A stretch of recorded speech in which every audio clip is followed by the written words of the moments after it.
Bonjour, je suis Madame Kone Mariam Diara, professeure de physique-chimie. Aujourd'hui, la leçon qu'on va voir en chimie, c'est le glucose. Petit en structure. Le premier point qu'on va voir pour le glucose, c'est la structure.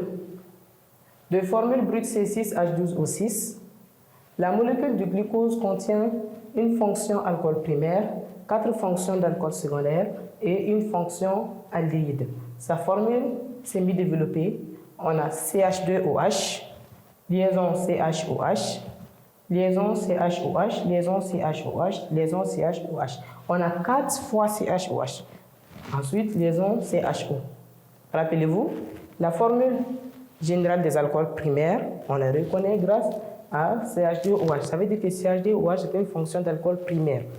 CHOH aussi est une fonction d'alcool secondaire. Comme on a 4 CHOH, ça veut dire que le glucose contient 4 fonctions d'alcool secondaire et le CHO, c'est le groupement fonctionnel des aldéhydes. Ça veut dire qu'on a une fonction d'alcool primaire, 4 fonctions d'alcool secondaire et une fonction aldéhyde. Alors, dans ce cas, on dit qu'il est facilement décomposé par la chaleur. Petit 2, propriétés chimiques. Petit a, propriétés liées à une fonction alcool. Dans ce cas, ici, glucose réagit avec un acide carboxylique pour former un pentaester. Ça veut dire que le glucose est composé principalement d'alcool et d'aldéhyde. Alors, dans les propriétés chimiques, on va voir les propriétés chimiques qui seront dues à la présence de l'alcool, la glucose, et on va voir aussi les propriétés qui sont dues à la fonction aldéhyde. Okay? En premier lieu, comme on a dit, les propriétés qui sont dues d'abord à l'alcool. Dans ce cas, on a le glucose réagit avec un acide carboxylique pour former un pentaester.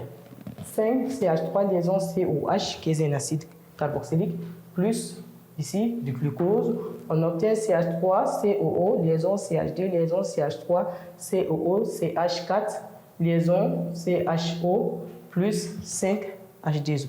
Ok, c'est le pentaester. Ensuite, petit b, les propriétés dues à la fonction aldéhyde. Le premier point, c'est l'hydrogénation.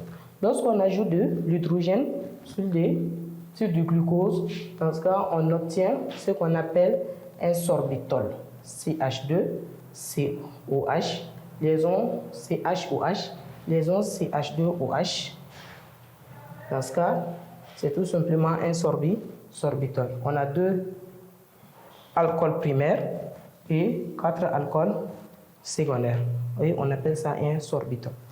Ensuite, la première propriété, c'est la réduction de la liqueur de Fehling.